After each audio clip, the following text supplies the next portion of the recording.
Yeah, and we have people from Brilliant. Hey, good afternoon, everyone, and welcome to the Digital Innovation Pavilion. It's my pleasure and privilege to welcome this panel of builders, innovators, and experts in each of their respective spaces.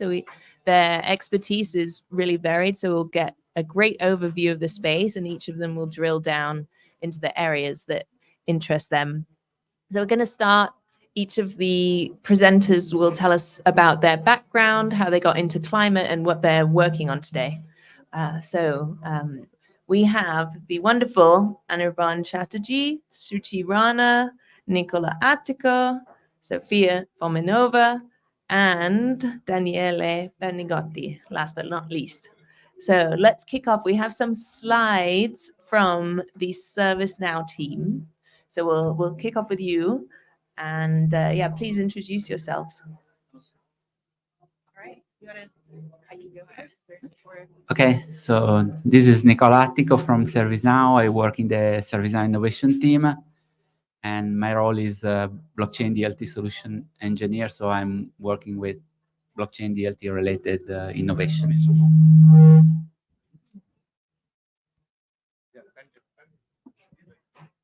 You want me to go first? Next?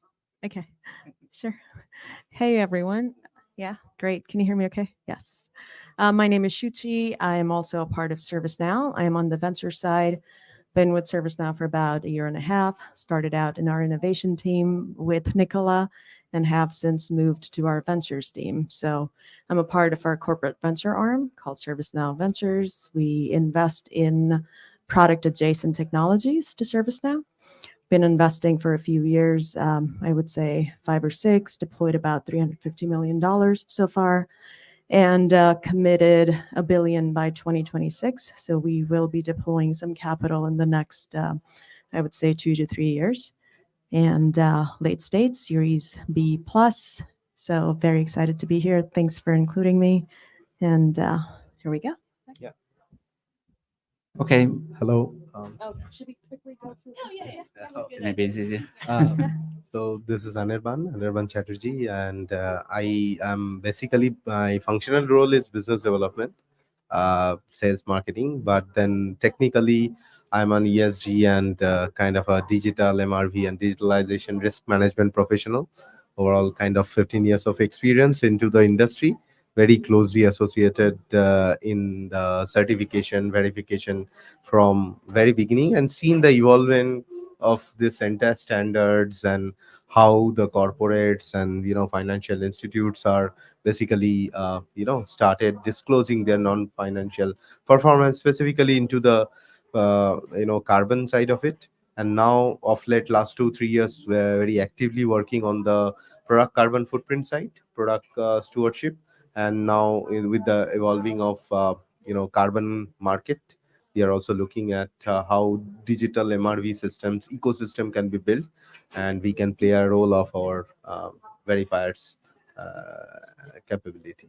So looking forward to have a conversation with all of you and learn how technology and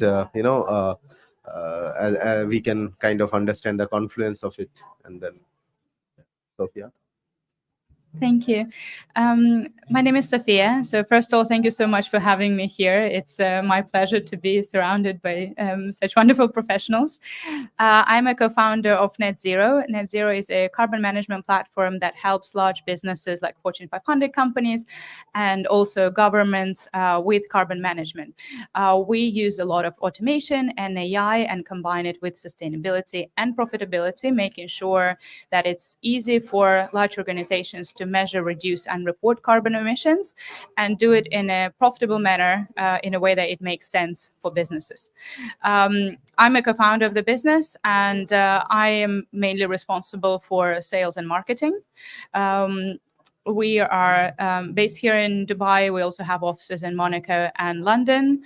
And our main priority is to help large organizations transition to net zero. And I'm here to facilitate the process.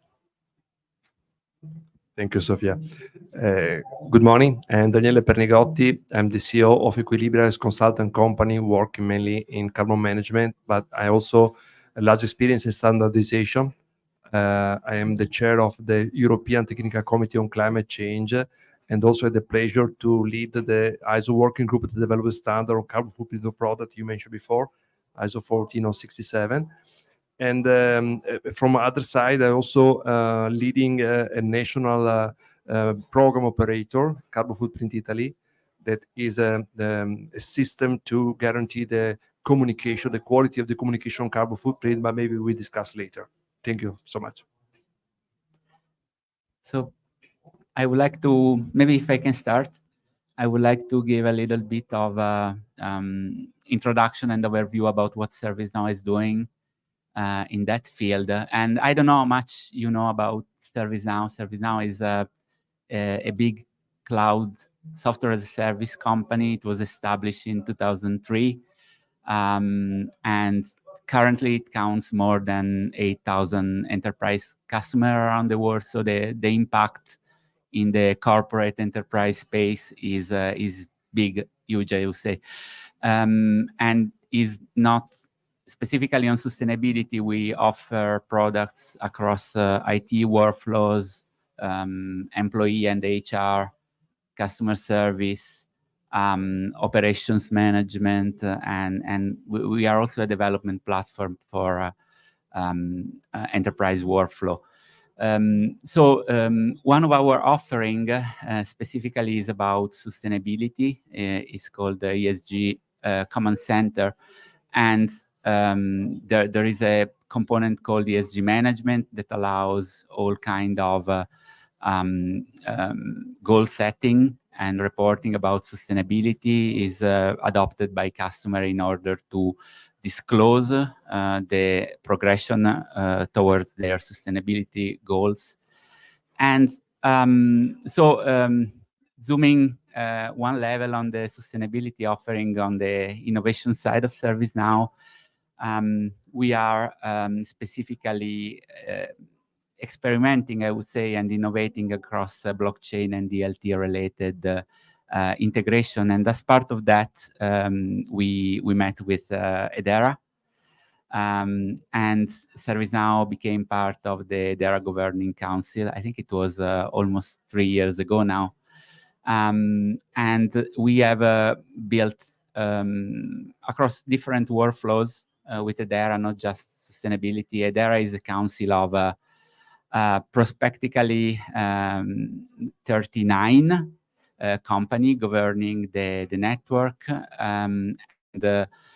ServiceNow has been an active governing council member over the last 3 years, but not just that, has also been a user of the network for their own use cases. So the intersection between sustainability and cloud and blockchain is extremely interesting and innovating. And as part of that, we have identified a very promising area in the, let's say, management of climate assets on the ServiceNow platform. Edera in that space is the leading ledger, I would say, with a very powerful architecture based out of the Guardian as well, which is a open source tokenization platform for sustainability. And so we are basically starting to build on that foundation to allow our customers to manage all the life cycle of sustainability assets with ServiceNow, the Guardian, and Edera. And the life cycle of a climate asset is something which is kind of fascinating, which is moving from, let's say, the generation side. One kind of assets that we have covered with the first release of the regenerative finance application are renewable energy credits. Carbon offsets, of course, are another kind of assets that we want to tackle. But renewable energy credits is very interesting because many of our customers manage solar energy in some shape or forms. Different kind of companies, manufacturing, telco, banking, many of them has some form of linkage with renewable energy, especially solar panels. And so the generation side is an interesting part. How do we create those climate assets in such a way that we can ensure that the rules have been followed to generate them, and there can be public trust on the asset that has been created? This is a very interesting problem to address. And the other issue that we think is very interesting is the, let's say, the life cycle of those assets after the initial generations.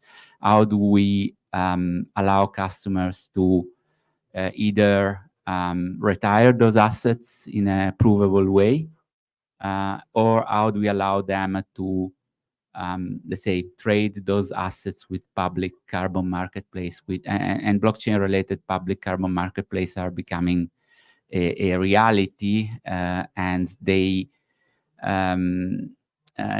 are starting to see the level of adoptions that will bring to the, let's say, the critical mass that is required to make them fully, let's say, integrated in the day-to-day activities. So in that context, also we are integrating with public marketplace providers in such a way that the life cycle of the assets from the customer perspective can be seamless, not just on the let's say, generation and supply side, so to speak, but also on the demand side. And while the generation of the climate assets can be something specific to a few companies, the consumptions of those assets is something that is interesting for everyone. So linking the carbon accounting, which is currently possible with the ESG management application, and potentially also allow customers to tokenize emissions, which come out of that kind of reportings, and, let's say, retiring consistently the renewable energy credits or carbon offsets more let's say, directly towards the carbon emissions. It's a process that, if followed end to end, provide a very high level of consistency and transparency to the entire ecosystem. So we want to be at the forefront of this kind of innovation, and we are working to make that happen with enterprise customers. And I'm going to have maybe Daniele Yeah. go next. Yeah. Yep. Daniel, you would like- Now we can come back to me. Okay, no problem. Yes, I mentioned before that one part of our activity is in connection with the consultancy on the quantification of the emissions of following the ISO standard. But maybe what could be more interesting here is the part related to the management of program operators, called following the ISO terminology. It means that it is a platform where you may find the impact, the carbon footprint of product and organization, only when these product organizations are quantified following, again, the ISO rules. We are quite strict in the idea to respect the ISO rules, because we know there are a lot of different platforms quantifying the carbon emission, but also the quality, credibility of the information is fundamental. And so the rules is for the quantification, but there are also rules for the verification and the rules for the accreditation. So we call the quality infrastructure. And then you may maybe add something directly in connection with this point. And so it is one part of the process. But the idea is that through this platform, we want to give trustable information on the market, and also allow the company who want to communicate to have a solid base for the communication. And this was the initial part of our idea. But then we realized that in some way the company want to maintain the information updated on the platform. So in some way the platform is also a space where you may show the improvement over years of your performance. So the initial performance is the baseline, let me say. is something that should be frozen, because when you need to compare over years, keep to be sure that the initial information is not modifiable. And this was the part of initial contact with the blockchain, because we thought that creating a passport with information linked to the blockchain methodology was a way to guarantee the solidity of this kind of information. And another project was in connection with the blockchain, is related to a new program that we developed, biochar carbon credits. So the possibility to okay. Show must go on. Okay, and the creation of carbon credit of biochar, and in this case we develop a platform, probably as you described it before, Nicola. So the idea that all the different activity of the process for the generation of carbon credit is managed with a blockchain methodology. So from the beginning, for the design of the project, for the validation, the verification, then certification, the issuance of the credits, and then the retirement of the credits. And this is fundamental. I think this is an area where blockchain is fundamental, because to avoid the duplication, the double counting of the credits, and even to have no transparent information, something that's very critical in the case of carbon credits. So this is an example where we had the opportunity to work with the blockchain, and we believe that is a very interesting experience from our side. I don't know if I jump to you, so in direction of verification. It could be, I think, complementing what you just said. I would only reflect one thing now. If you look at the global regulations also related to, kind of not only the carbon voluntary carbon market, but in general the disclosure, the corporates are required, or any disclosing party is required to now apply more rigor into the process. Basically, in another few years, the footprint verifications and all would be as similar as a financial kind of an audit. So from that point of view, digital technology will play a very important role, because otherwise, kind of verifiers like us, with of course a limited resources to come do the physical verification, will not be able to cope up. If you look at CSRD and other disclosure, I'm just talking from a disclosure point of view. It's very important that apart from the accuracy of the data, you have to also look at the reliability of the system, like from how the data is being captured. Organization having kind of multi-site operation in different geographies, in different complexities. It's very important there is a harmonized system which is there, where the particular parameter is tracked with the help of IoT devices, or wherever it is automation possible, and kind of a platform is there internally and externally to assure. And in fact, Daniel, if you see the latest ISO standard, there is a net zero ISO standard also is coming, ISO 14068, which will talk about how the granular monitoring of the net zero commitment can also be done. So, like, for example, next could be Sophia, who will share the reflection on how the technology or her platform might do it. I would only say that it's very important for the assurance providers nowadays, because in the kind of we are equally accountable, right? While we are verifying our data, giving a certificate to a corporate, or verifying a particular project, seeking carbon credit.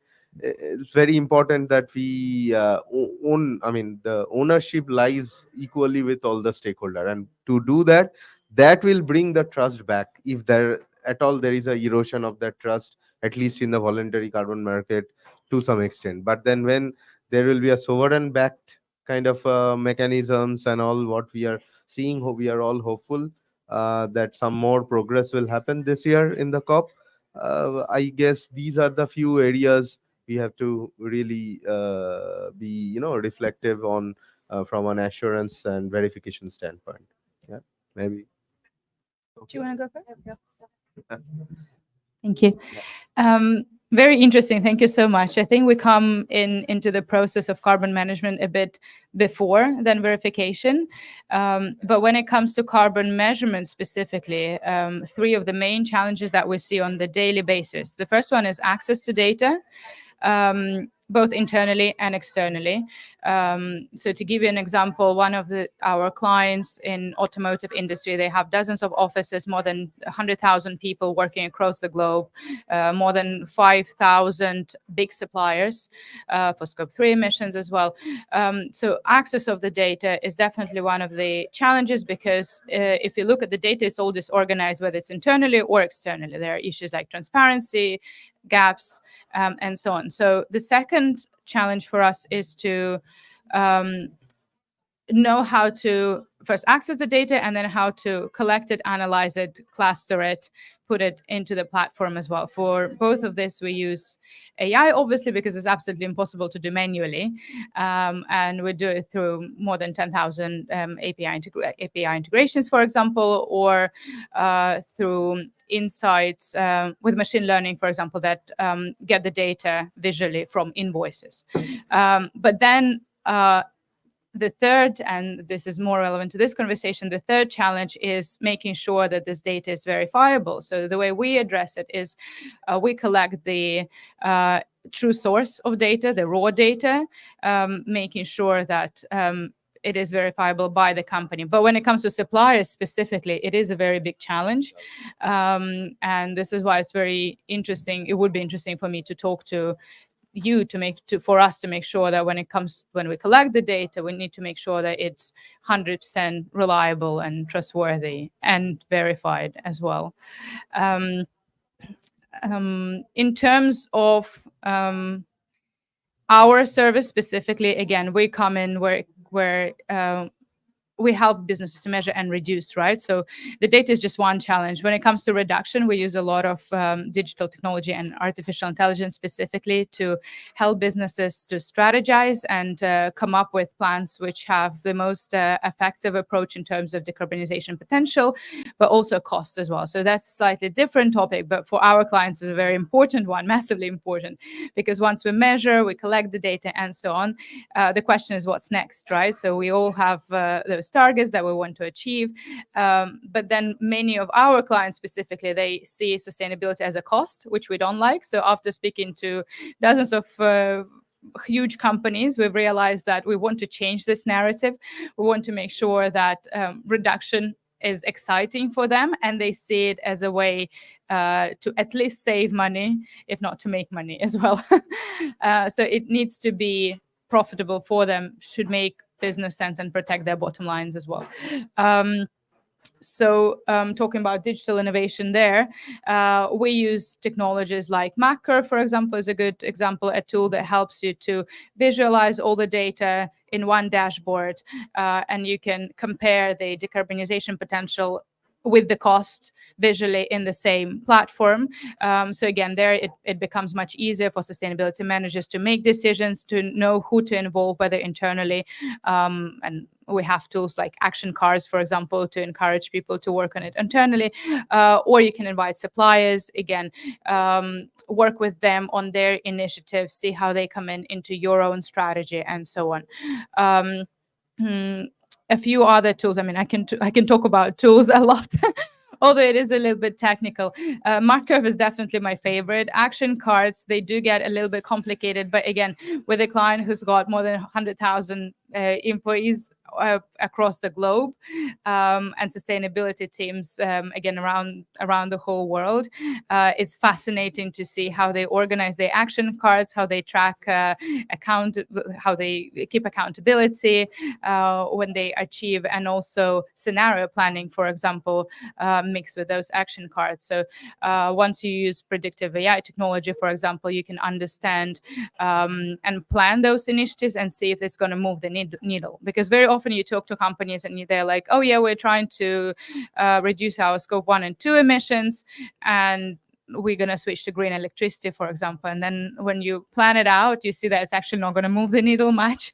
And most of their carbon emissions are in scope 3, like 85% for most of our clients, because we do work with industries like manufacturing, transportation, logistics, shipping, those kind of industries. So it's very interesting to apply automation and AI to help them decarbonize practically. So this is where we come in. Very excited to hear more and learn about verification as well, and work with all of you on that front. Thank you. All right, thank you. So I had the opportunity to sit through a lot of conversations over the last 2 days, right? And one theme that emerged for me is there's a lot of data that exists already, but how do you make that data actionable, right? And how do you, climate in particular, there's like so many stakeholders. How do you make sure they're connected in a way? And back to I'm going to expand a little bit on what Nicola said, and also a big shout out to the HBAR Foundation, Wes and Hedera for our collaborations over the years. But so what ServiceNow is, back to our ESG management product, and ServiceNow in particular. So we started out in IT, and we're core to, I would say, the business of a lot of large enterprises. When you want to get an understanding of what ESG in particular is for an entire enterprise, you're looking for, there's many data points, right? So how do you get access to all of that? For us, we started out about 20 years ago in IT. So we worked in, it was IT service management, IT operations management, asset management, and then since have moved to different business functions within the business. So we moved to, we have customer workflows, we have employee workflows, and we have a fourth category called creator workflows, which is low code, no code, drag, drop stuff and build your own workflows. So we have, I think one of our advantages is because we sit across all the business functions, we have access to data, and customers trust us with their data, right? The data already exists. All you need to do is, and then we built ESG management on top of it. So it's like we built it to solve our own problem, because ServiceNow also, of course, has its own net zero targets by 2030. We already have a carbon neutral cloud, which is, and several other metrics that we kind of measure ourselves against. So it started out as a problem that we wanted to solve for ourselves. Then we got adoption within our customer base. So now we have quite a few customers that are using the product. And then that's one side of things. So there's the measuring, monitoring, and reporting on ESG. And of course, then there's the offset side, right? Which is where a lot of companies, our partners, come into play, Hedera being one. There's a few companies in the Hedera ecosystem that we're working with, and Nicola already spoke about it. So I think it's how do you bring the ecosystem together to solve the problem, and you connect the different pieces and make the data that comes out of that actionable and hold yourself accountable, right? So how do you set goals? That's another thing that we need to take into account. So in my personal journey in climate, I started a lot with Hedera and a lot during our innovation, my time with the innovation team. Also, now that I'm a part of the fund, well, our ESG management product also gave me an understanding of how the space works. So I have a lot of people, a lot of products to give credit to in the entire ecosystem. And it's constant learning. And I feel like the ecosystem, the products in the system will all come together at some point to actually tackle this big challenge that we have ahead of us. But and then there's, so I'm very excited to be a part of this and be included. So Brilliant. Thank you so much, everyone, for sharing. If you're happy to do so, I'd love to hear about everyone else's journey into.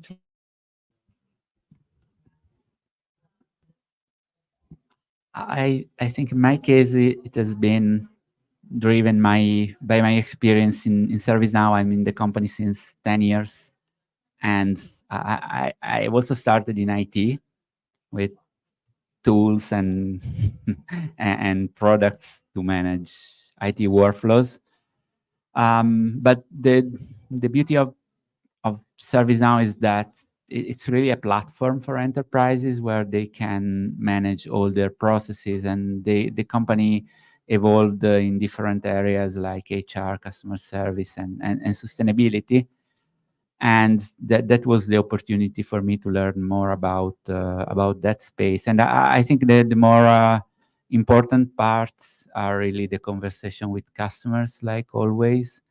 Um, I mean, ESG is a mature offering from ServiceNow, and it's adopted by many of our customers. But talking specifically about the regenerative finance application that we built in collaboration with Edera, we are having conversation now with customers to implement it and adopt it. Customer in Asia Pac, for some reason, have been quite active on that topic. So we are specifically working, for example, with a couple of customers. One of them being a telco company, which is not just telco; it's a little bit of everything technology for the Philippines. And they are very enthusiastic about the concept of climate assets on distributed ledger, and they are really pushing to become an active actor in the region. And they have a huge amount of solar panels, and they are kind of having them as a service. So they are acquiring as a service from third parties, and I think this is where the ecosystem play with climate assets and blockchain comes into play, because yes, we started speaking with that company, but then we started speaking also with the provider of solar energy. And I think this is truly the point where blockchain needs to take off, and there must be an inflection point where that happens, which is related to critical mass, because one only company doing that doesn't scale by definition, I would say, and two company doesn't scale either. But when they start to be 3 and 4 and they recognize themselves around standards, this is where truly the game could become extremely interesting. And I think this is the very moment where we are building this awareness in enterprises that this can truly be a game changer. I mean, finance is not different. I mean, cryptocurrencies are controversial by definition, and many, let's say, financial institutions they still have let's say a mixed view about that topic. But I think a space like sustainability, which is building up now, can really take the opportunity to start on a ledger and technology which truly makes sense and provide the transparency. So this is what motivates me, because I think this is what could potentially change the game. And I think we are in the moment where these things are deciding in a way. And I mean, it's an opportunity for all of us to play a role in that in that process. So yeah, this is where I'm coming from. Now, should we follow the line? Or? See, from my perspective, you want a kind of a personal journey, or okay, yeah, okay. See, I remember a very interesting, kind of incident way back in 2009 or 8 maybe, yeah. I've just started kind of entering into professions as kind of just after graduation, and there was a kind of an event which was talking about that how in India, of course, how the Indian regulations should be looking at beyond the pollution control. Okay, like the SOx, NOx, and the industry parameters. That time, the global warming and kind of things are still not. Of course, it was there, but it's still not that kind of frenzy kind of terms. So one of the regulator that time, kind of representative shared that if we are really looking at industrialization to go to the next phase, we have to also look at the the love side of the industrialization, what is we are creating as a waste or as part of the energy transition. So personally, I also thought that, I think this is the way the red industries are growing, and it would be very much imperative in few years that the regulations and the voluntary disclosures for climate change will really catch up. And it has happened over 5 years, then, throughout my career in manufacturing, then TIC industry, in financial institute, again back to kind of research and assurance industry back. We have seen this journey that how incremental changes can also kind of bring lot of transformation. It's not that, these are some of the changes in industry. What we are looking is not happening overnight. Okay.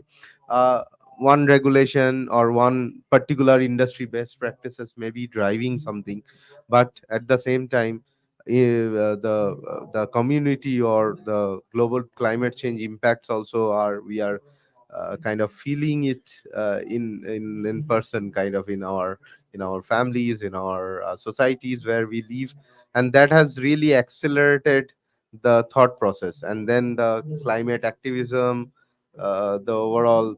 So I would personally say that the journey, what we are seeing it, we are just seeing maybe the tip of the iceberg as of now, and there would be a kind of a rapid transition with the advent of technology, which is expected over next maybe 3 to 5 years of time. And things might change more than what we can imagine, at a pace what we will expect to as of. So you have seen, starting of this year, there was, not much buzz about AI, right? Okay, AI was taking at a kind of its own course in a lab, in a quantum, some of the large companies were doing it, and one consumer centric application, has changed the world and perception about AI, right? And then how AI can be integrated in a day-to-day life. I think this, it doesn't take year. Now the next change, we are just entering 2024. Something new will come, which will again progress, make that progress. So, and then the policy and the entire ecosystem, which we are.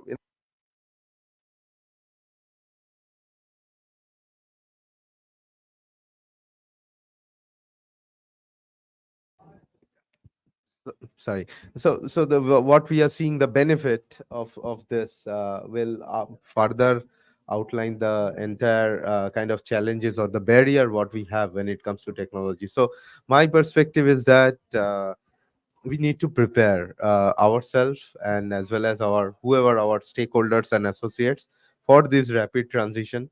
And then wherever it is possible to adopt technology in kind of mitigation, adaptation, finance. We have partners in this room who are really taking this for last kind of over a decade now in this actively, and then trying to build those solutions. um, and then we have to create a environment of trust also on this, and then how investors can also rely on some of these technologies and the platform which you all are building, and supported by kind of some kind of credibility inbuilt into it. So I would say this is what is kind could be a outlook, and then probably we would see a kind of rapid transition in next 3 to 5 years. Yeah, Just any just- quick reflection. Absolutely. I am a big believer, unless it becomes personal for each one of us, like with Chat GPT or AI, that made it real, like the power of AI, what I can do without even knowing. I mean, I know about technology, but anyone had the power to just do whatever they wanted to with it, play with it. So unless people see what climate change will do, the negative impacts, and I take action personally, I think that so we're hopefully we're going to get there soon. Sophia? I couldn't agree more with this point. I think it has to be personal for each and one of us. And I love your question because you combine the personal journey and the professional journey. For me, the personal journey started probably when I was around 12. I was just brought up in a family that really cared for the planet, and my dad took me traveling around the world. We would travel at least half a year every year, and I would live in places like Africa, India, Indonesia, literally all around the world. And I don't know if it was intentional or not, but we spoke a lot about SDGs in general. I did not know that it was called SDG back then. I don't know if my dad did, because he was Russian as well, but I'm not really sure. But in any case, these are the topics that I'm still very passionate about.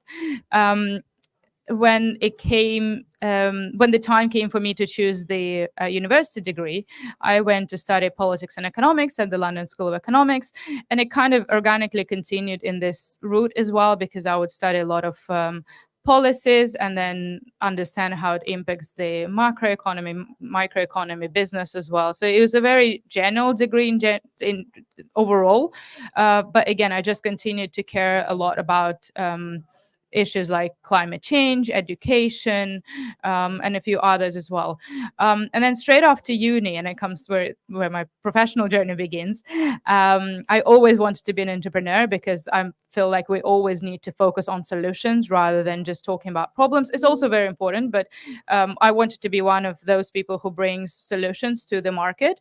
And I started playing with technology a bit, building different platforms. My first business was in the food and actually sustainable food industry.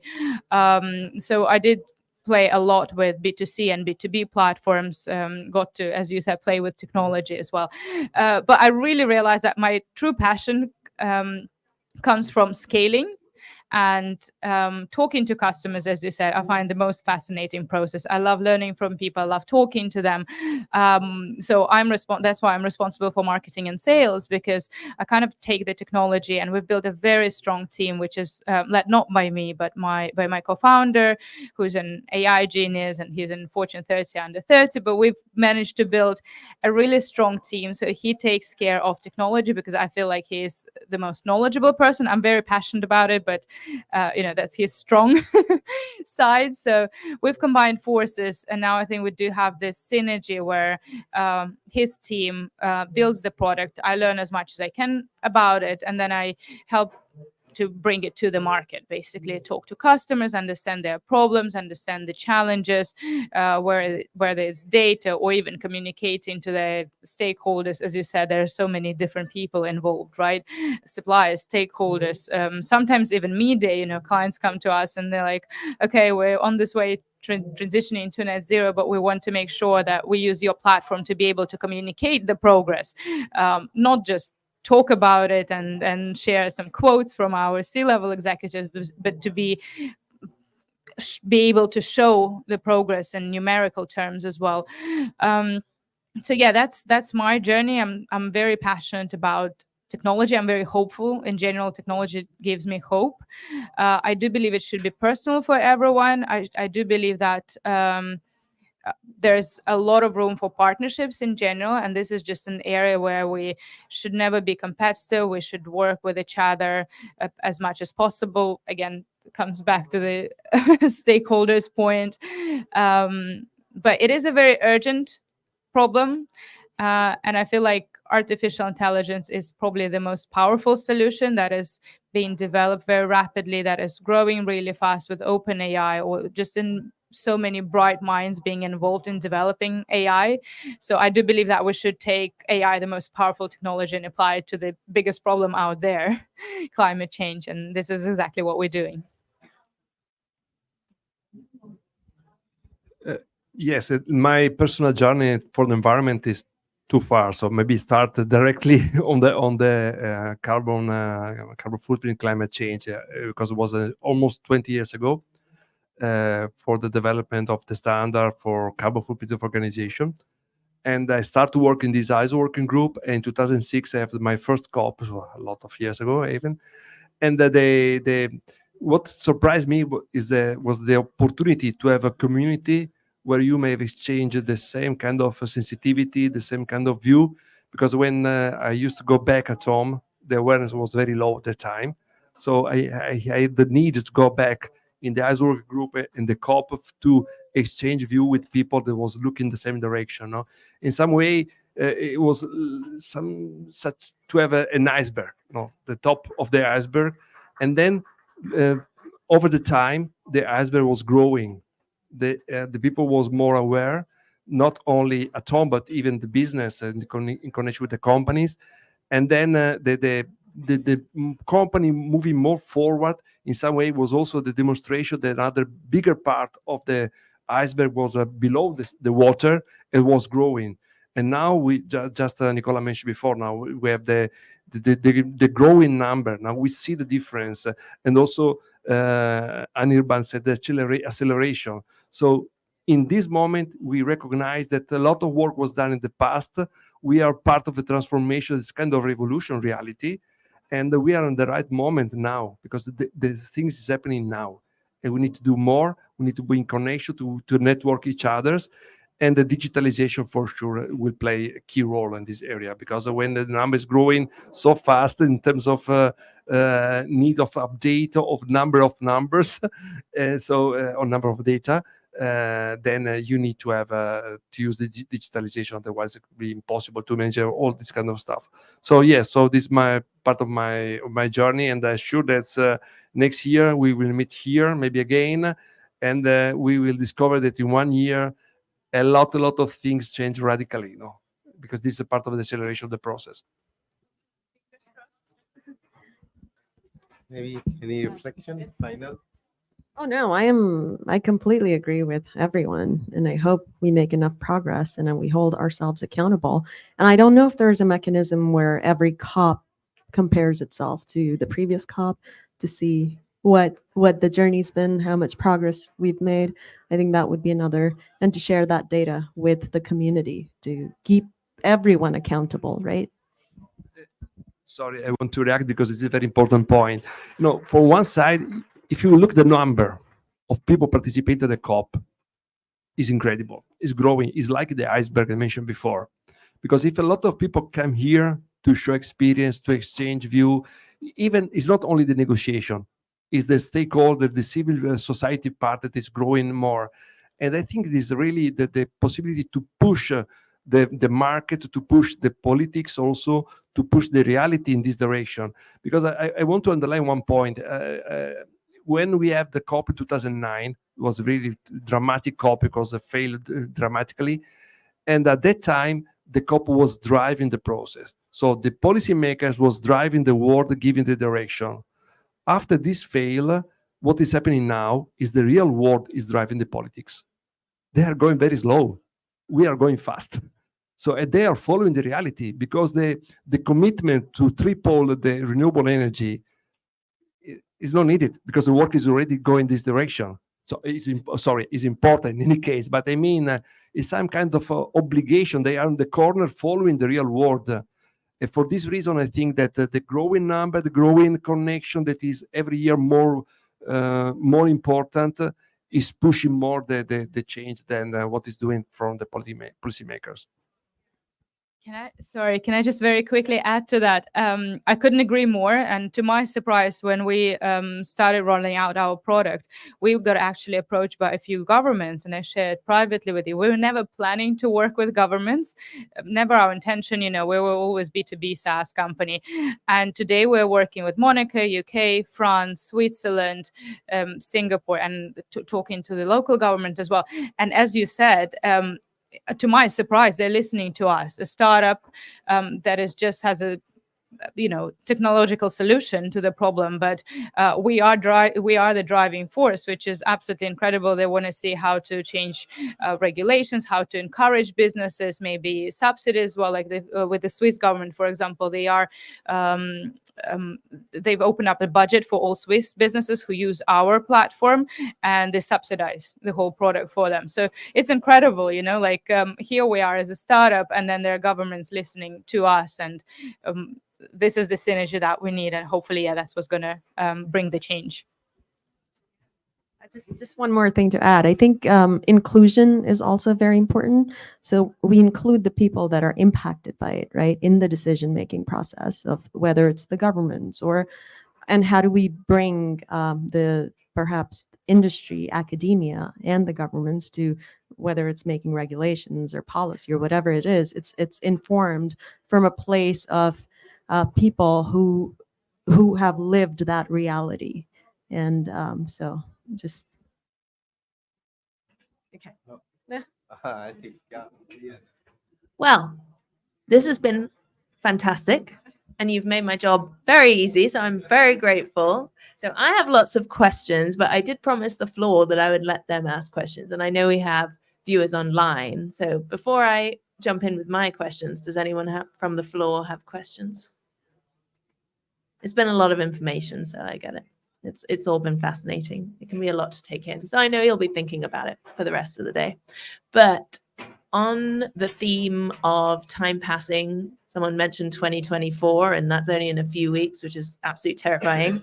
And we only have 5 minutes left because it's been such an amazing conversation. I will end with the question of where you see the opportunities to collaborate. Together, you mean? Or but I see many opportunities to collaborate with the companies on the panel. I mean, the DMV for sure. I mean, I think we need to provide customers integrated solutions and easy way to streamline their processes and make them verifiable. ServiceNow is a cloud provider for many big enterprises. DMV is a verifier / auditor for many processes, and I think that the two things should combine. And this is where I really see the role of distributed ledger, because they help this collaboration to happen in a digital way. And verifiable way, so that it's not trust in individual people or entities. It's truly trust in the process, and of course, I mean, I think all of us we share the same objective, and we should kind of being more integrated from a digital perspective, which I think should happen. One reflection also, if you look at journey of a kind of industry, a specific sector, you will also see there is a variation of penetration of digitalization in different industry. Hard to abate sectors are trying to catch up. IT industries, of course, they as a part of their inherent nature of the business, they're slightly ahead. But one is when it comes to one stakeholder who is providing strategy, or kind of strategic direction, where to go, how to begin, and then comes what would be the policy, procedures, manual, what could be the right KPIs, and then what to meet your kind of goals. Then comes the the entire monitoring, measurement, whether you are achieving it, and then before disclosing, you want to also kind of verify it to make it a more credible disclosure, right? So in the entire ecosystem now, as Nicola mentioned, that there is an integrated approach which is needed, because when we are talking about MRV or DMRV, digital monitoring, reporting and verification, I mean, maximum solutions, if you see globally, the V part is not actually integrated at all. Okay, but we are calling it, it's like a DMRV solution, right? But where is the verification? The methodologies are, and even if the verification is kind of integrated, it is not to the extent that the end-to-end process is digitalized, from documentation to data collection to even methodologies through which the carbon disclosures are coming, and now there are a lot of new solutions are also getting emerged, from carbon removal to kind of nature-based solutions to different aspects of it. So how do you basically create a holistic kind of ecosystem with all the partners who can play their role, and then that kind of I would say a super app of kind of DMRV is required, and that is what probably going to drive the change for some of the large corporate. We were kind of meeting with some of the chief sustainability officers of SAP, or some of the technology companies also. They were talking, yes, we provide a sustainability cloud, but is your sustainability cloud, how much time, my question was, how much time you require to deploy the same for a conglomerate presence is 100 countries? This is maybe 2-3 years. I said, is it then the viable solution? Of course, the company might go for you because of your brand, reliability, support, all of this, but is it solving the problem of today? May not be. So we have to look at this as a kind of problem statement, and how we can look at this development of collaborative ecosystem.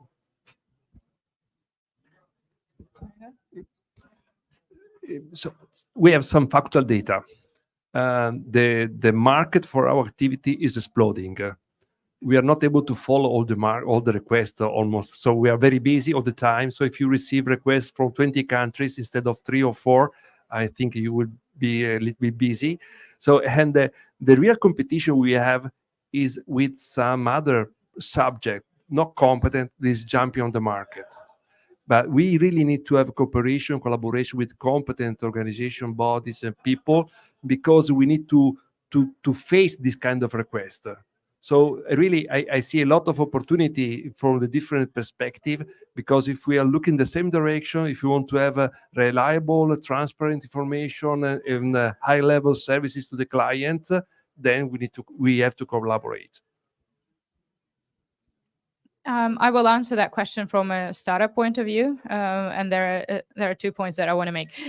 First of all, we do work with a lot of customers who want to measure their data, but they use estimates, which again is a challenge on its own, because you talk to them, you kind of have to inspire them to go for granular data. And from our side, we do want to verify it as well. So funny enough, you are here because we do have one customer here in UAE who work with you, and they're like, oh, it would be really good to combine forces with DNV specifically. And I was like, yeah, that you would be because we would want to verify the data for our sake as well.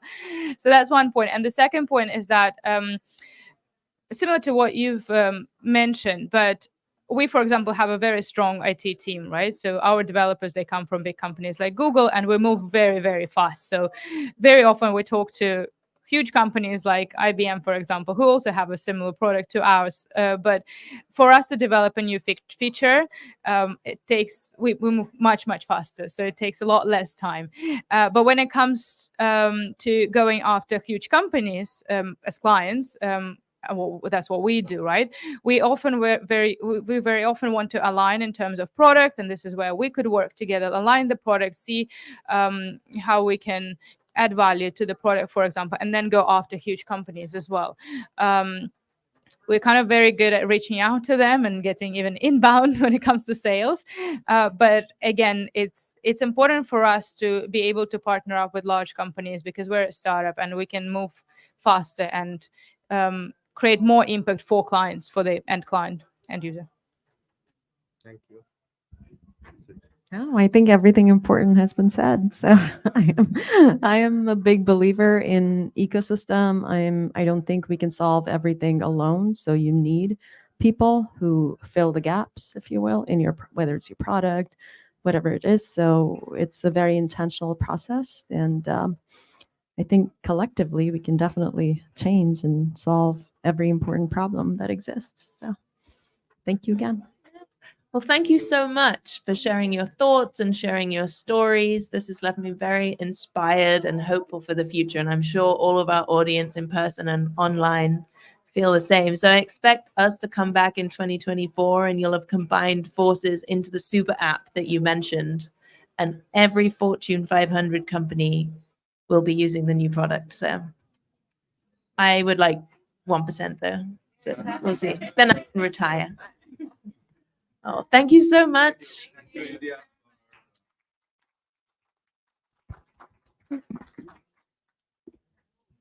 Brilliant. Thanks so much, guys. That was really fantastic. Yeah.